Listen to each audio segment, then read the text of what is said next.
Hold still.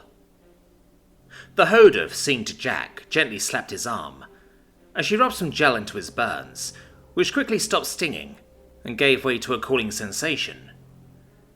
I would try giving you a stim to knock you out, but I have no idea if that would even work. At least the Stygian isn't complaining. Jack sighed, acknowledging the medic's dark humour with a slight nod, looking at the unconscious form of Nia as he did.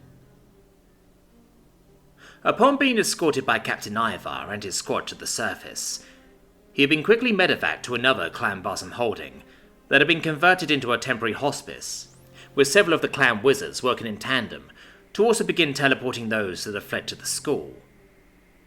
Unlike the outpost they had left, this complex encompassed 3 adjacent districts, and hadn't been dug deep, serving as offices and residences for the clan.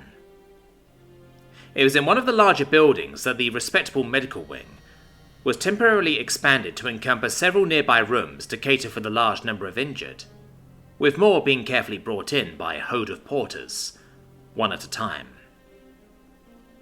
That should do you for now, the medic told him. Just wait here for now and don't go anywhere until we get back to you, since we've got more victims being brought in we need to look at. Keep an eye on the Stygian while you're here and shout if her condition deteriorates any further. Will she be alright? Jack asked, only for the medic to audibly suck in a breath. I have no idea how she's alive, if I'm honest, but at least she's stable, possibly due to some passive magical effect or drugs in her system. I haven't got the scans back yet. The Hodov candidly replied, looking down at Nia. You did well, by the way. Not only getting this one out, but a few of the other teams are getting reports of someone matching your description, saving and treating them. I did what I could, Jack sighed. Still doesn't feel like enough. We have a tuner who's in an absolute state that's been asking for you by name, and we have a critically wounded Anacyte who others have told me knows you. The weight on Jack's mind was lifted, slightly, by the news that Vanya and Kizarif had been recovered by other response teams, but lurched when he heard how bad a state they were in. Yes, I know them, Jack confirmed. How? We'll do what we can, but I can't promise anything, the medic replied curtly. The tuner only has defensive physical wounds, and the Anacyte is pumped full of drugs. Don't worry about them. I need you to stay on the Stygian for now until the experts we're bringing in can have a look at her. Sure, Jack sighed, as he slumped back in a chair that had been provided to him. He stayed like that for several moments, left alone with only the pained, laboured breathing of Nia giving background to his thoughts. What the hell happened to you? Jack whispered to the unconscious Stygian. I didn't even see you at the party, and nobody mentioned you were going. Though I suppose if I saw your weird friends skulking around, I should have expected you to be nearby too. He had no idea where Renna had gone. After meeting her in the complex, she had slunk off as quickly as she arrived, and didn't follow him, possibly to cover more ground. But Jack did find it strange that he hadn't seen or heard anything about her once he'd found Nia. He knew that if it was any of his closest friends in the same position, he'd be right there the moment he got the news. As it was, the last he had heard about them when he had made it to the security nexus was that they were okay, and he was confident he would see them soon. They could handle themselves. Looking to the door, Jack could hear the noises of medics and other staff running around, mixed in with the occasional shouting. Nobody came in to see them, however, as several people were going into other nearby rooms based on the severity of their injuries. As Jack relaxed, however, and the last of his adrenaline faded away, he groaned as the aches and pains began to flare up an itch, and knew he didn't want to get up again for a while. If he had known he'd be this comfortable, he'd at least try to get a drink beforehand. Are you capable with healing magic? One of the Hodov medics asked. I dabble, Spartawolf distractedly replied, as he examined Svarti's spell scars. The Nera was beginning to seriously regret allowing the clan Barzan representatives to convince him to bring his sister here, But after the Hodov had failed in keeping their own holdings secured, and allowed the attack to happen, he hoped they would at least provide some decent care for fixing Svarti's injuries, and not be completely incompetent about it. He had failed to find Devil's daughter to finish her off. From what he examined of the astral signature she left behind, she had used a very desperate teleport to get herself out of there, and with luck, she would have ripped herself apart in the process. Unfocused teleportation was highly risky, after all, but Spartaw knew that a potent warlock like Devil's daughter would likely have ways to mitigate the risk. He had practiced for such a scenario himself, after all. He had no doubt they'd meet again. "Would you be able to lend what aid you can?" the medic tiredly asked. "Even if you're only able to heal minor wounds, anything you can do to assist our staff would be greatly appreciated." "How much?" Spartaw asked, not really paying any attention. "What? You're asking for money? Don't you want to help your friends from school?" the Hodov asked, completely shocked by Spartaw's response, who just scoffed at that. "They wouldn't give a shit, and they'd leave me for dead if given the opportunity," the Nira dismissed. "We've done enough for you people. My sister has paid a heavy price, and I just came out of a fight with Devil's daughter herself." Spartaw suddenly felt a hand on his shoulder, as another patted the medic on the back. "It's all right, Dalir," Sigrid Barsam reassured the medic, with a friendly wink, before turning to Spartaw. "I assure you, we shall compensate you well. I have already given you assurances for what you have done so far. Surely the matter of healing would be trivial for a powerful spellcaster like yourself." Spartaw was not stupid in the slightest, and knew Sigrid was buttering him up in an attempt to manipulate him. However, he found he wasn't that bothered by it. Everything he could do on the spot for Svarti he had already done, and he had already sent a message to one of his contacts within House Malkar. Some extra money and prestige couldn't hurt, and out of all the members of Clan Barzum he had met tonight, he found he had some respect for the acting elder, despite everything that had happened. "Fine," Spartaw grunted in agreement. "First we get Svarti secured." "That's acceptable," Sigurd replied, taking Dalir's spot at the rear of the gurney. "You can help with the next lot, Dalir. I've got this one." The medic nodded, and scampered off as Sigrid led them down a corridor. "So," Sigrid idly spoke up, after several moments of silence. "Devil's daughter, huh? Most people in your position would have run. Did you kill her?" "Maybe," Spartaw replied curtly. "Unconfirmed. She teleported out and is probably many miles away by now, if she isn't dead."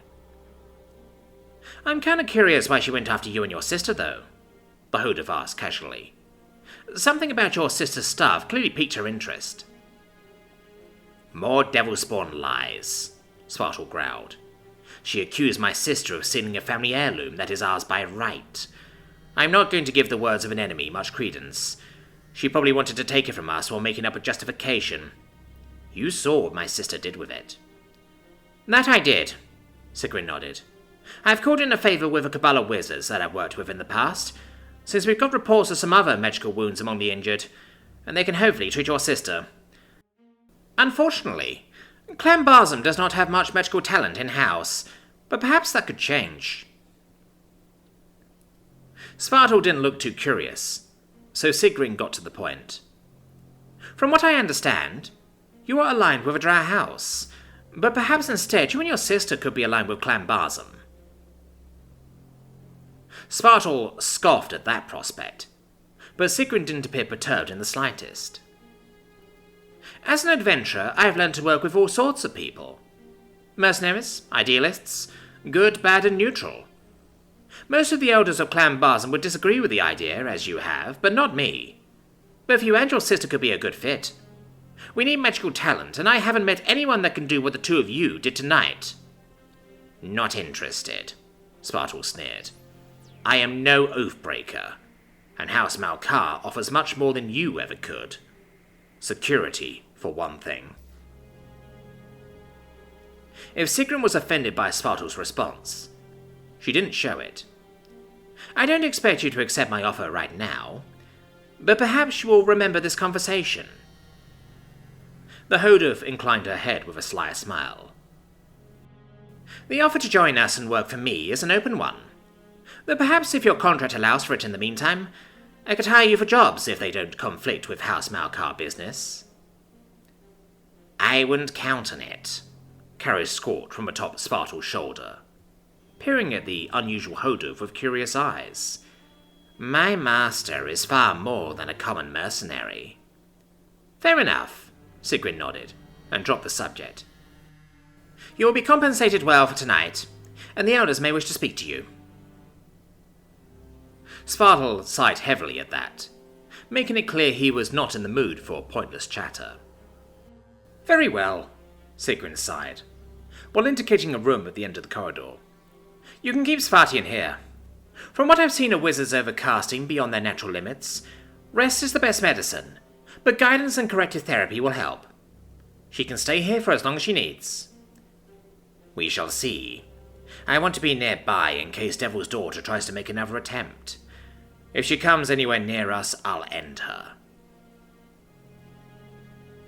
Opening the door, Spartawolf's eyebrows rose as he saw the room was already occupied.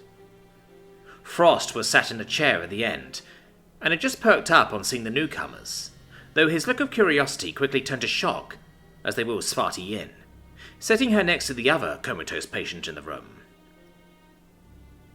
What the fuck happened to her? Spartawolf asked, pointing at Nia, who was covered in so many bandages and blankets that she was barely recognizable. We believe she may have encountered a clown mage, or possibly even the one you said was helping Dr. Grind, Jack. Sigrun explained, acknowledging the human.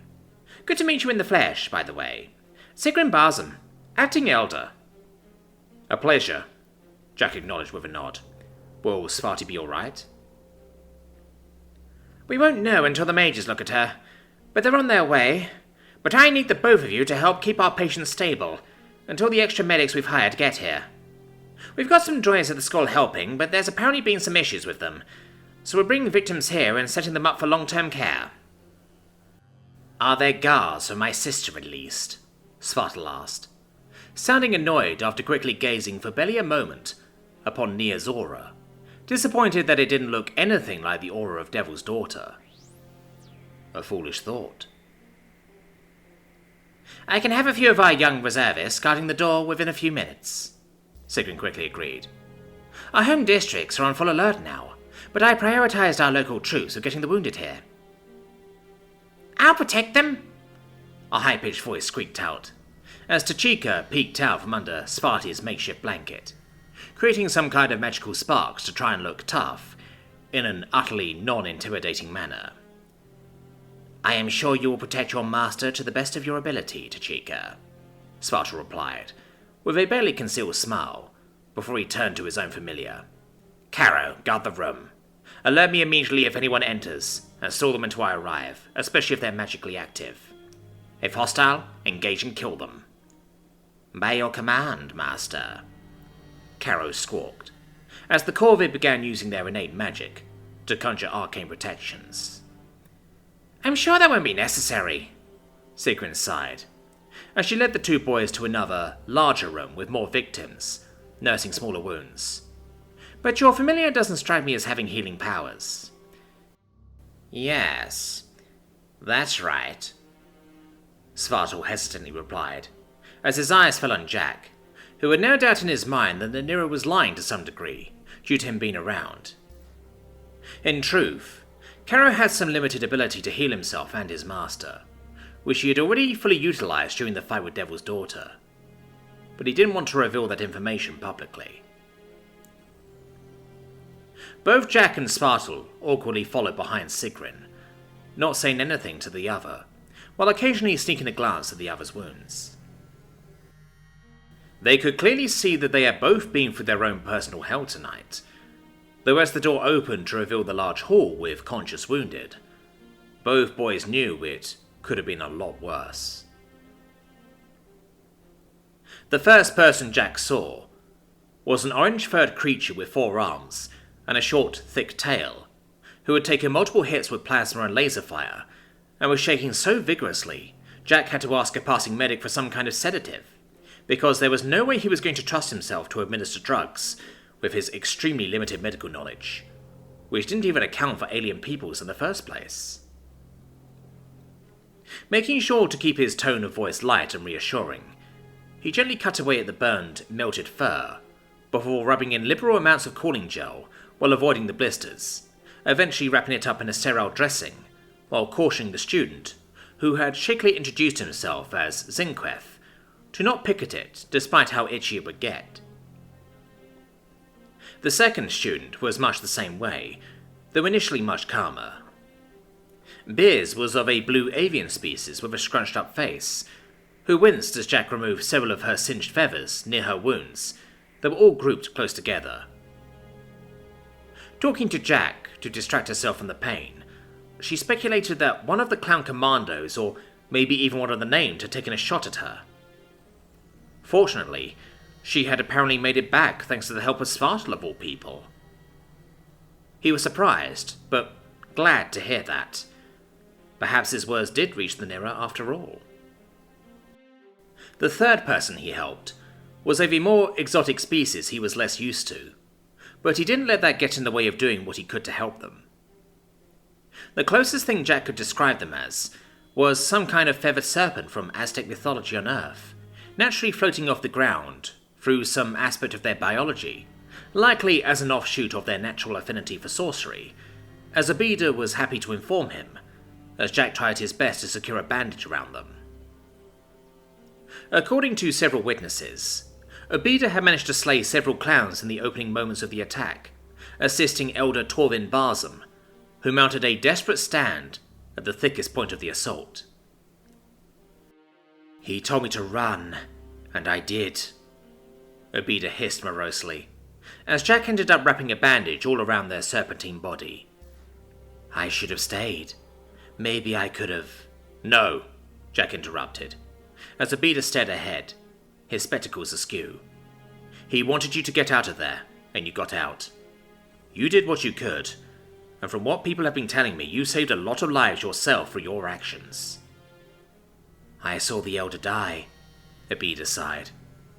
"I was one of the last ones out of there before they were overrun, and they set off the explosive mining charges.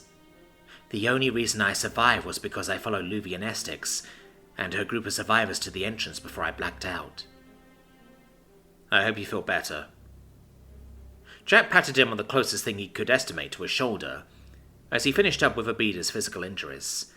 "I'm not a shrink, but we both went through something similar. If you want to talk, here's my comm code." Abida copied it over to his comlink, still giving off a 1,000-yard stare, but having enough energy to thank Jack with a slight nod of acknowledgement. Jack walked off to find someone else to help out, glancing down at his comlink and doing a double take, as he realized how many hours had passed since he started. He had pretty much been on autopilot the entire time he had been helping people, and now saw that there were many more medics who looked far more qualified than him doing the rounds, as well as a familiar figure making their way towards him. "Jack! Thank the gods you're all right!" Alora yelled out, as she ran and flung her arms around the human, who winced a bit from the pain, but otherwise returned the hug with one arm. "Hey, Alora." Jack managed to groan back through his cracked ribs, being reminded of his own injuries. They stayed like that for several moments, a moment of calm in the storm of misery. "I'm glad you're all right. What about the others?" "We've all taken hits," Alora sighed. "Nika's hurt the worst along with Dante, and they're currently resting in one of the rooms. Sephi and Chio got hit too, but they've been helping out the medics last time I saw them, though there's word of experienced medical staff relieving those without experience as they arrive here, so they might tell you to report somewhere soon to get yourself patched up, now that the more critically injured are stable and secure." "What about you?" Jack asked, as he leaned against a wall, thoroughly tired from the night but trying not to show it. "I took a few stray shots, but I healed myself up, so it was nothing serious," Alora sighed, sounding even more tired than he was. "I've been working all night, and I used up my healing power last night too after the pallet pit. I'm going to need to lie down soon. But on the plus side, I'm getting even better at this. Same.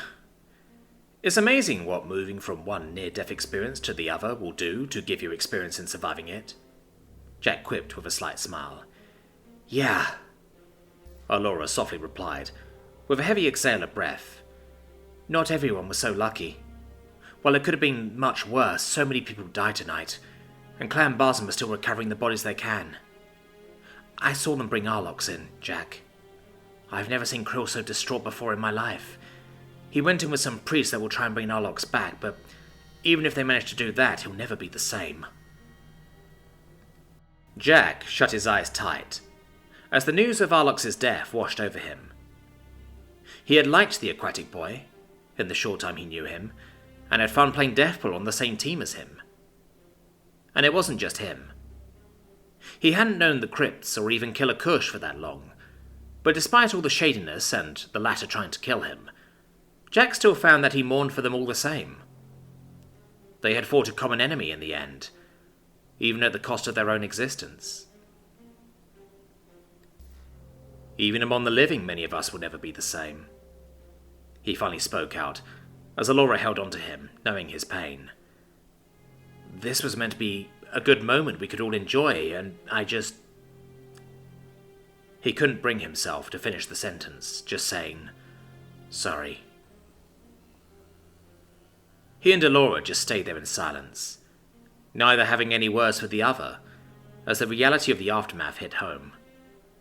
The sight of cuts and burns was one thing, but for Jack, it was the sounds that got to him. The sobbing and weeping of victims as they rocked back and forth, the shuddering of others as they pushed themselves as far as they could against the walls, eyes widening in fear at any sudden movements around them, and the heavy hyperventilating of other victims as they relived their memories of the terror. All of it washed over Jack, and threatened to consume him with despair. I can't lose it now. I can't look weak. I have to be strong. I need to do something. Allura seemed to notice a shift in Jack's mind, as his body stiffened and straightened. He buried all of his fears, hate and sadness deep in his mind, as he threw himself into a new purpose. Our friends need us.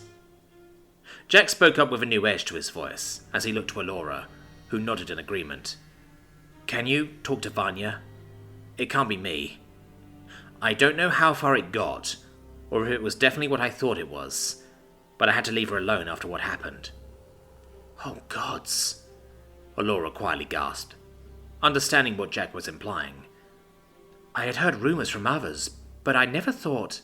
Yeah, Jack nodded with a grim expression. And since Sparty is in a coma, you're the best person I can think of who would know what to do. I'll find her. Allura nodded grimly. What about you? Kisarith. I'll try and see him if I can and give him a few words of encouragement if he's regained consciousness. Jack replied quickly. Nia and Svarti were both comatose last time I saw them. What about our other friends? Luvia and Pluderu are probably getting treated now, or if not, they will be soon. Both of them have hardy constitutions, so probably had to wait, same as you. Crit seems to be coping surprisingly well. I last saw him with Zale. Rael is in critical condition.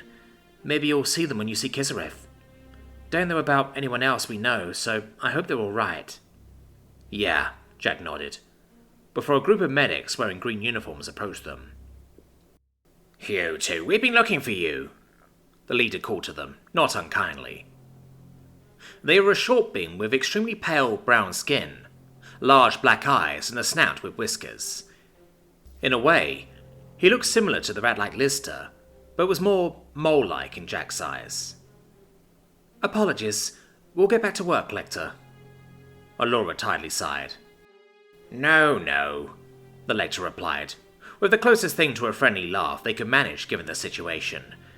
The Sector of East are not here to relieve you, and assist any other healers Clan Barzan can find and hire. The Outsider should have been relieved over an hour ago, and I can see your magic is almost depleted. Both of you need to rest and come back fresh. The whole city is reeling from this mess. How bad? Allura asked. We've heard there have been other attacks, but don't know the details. It's bad. The lector's face was deadly serious. Nobody knows how, but there have been deep strikes all over the city. The killer clown must have been spending the last 2 years building up his forces for this, and there are rumors he was spotted trying to besiege the Temple of Hope. He didn't succeed, did he? Jack asked, dreading the potential answer. No. The lector emphatically shook his head. Though at great cost to the Temple Guard. I wouldn't be surprised if the killer clown planned it that way, since he's done it before. Build the pyre and watch it burn, Aloha growled. The killer clown sows the seed of chaos in the name of his foul god. At that moment, several people nearby shouted an alarm as they pointed to something on the wall. Responding to the activity, everybody nearby looked towards the screen on the wall, which had just turned on by itself, revealing the obese, purple and yellow suited form of the killer clown. His wide grin of bloody, sharp teeth widened to insane levels as he gave a mocking salute to the viewers, twirling his top hat before planting it back on his head. What joy and fun to be had this night! I most certainly hope I gave you a fright. The killer clown spoke with a flamboyant growl, giving a sadistic grin as he stared directly through the screen. Jack's jaw clenched in anger as he took in the expression of the freak that stared at him, as if staring into his very soul. But tonight was a mere morsel, nothing more than a taste. I will cut for you all until you're erased. Several frightened whispers came from the crowd, but all of that washed over Jack as he kept a laser focus on the screen. Run or fight, or you will all learn that by my will this ring will burn. As the feed cut out, Jack stared at the empty television screen as sheer rage roared within his mind like a thunderstorm.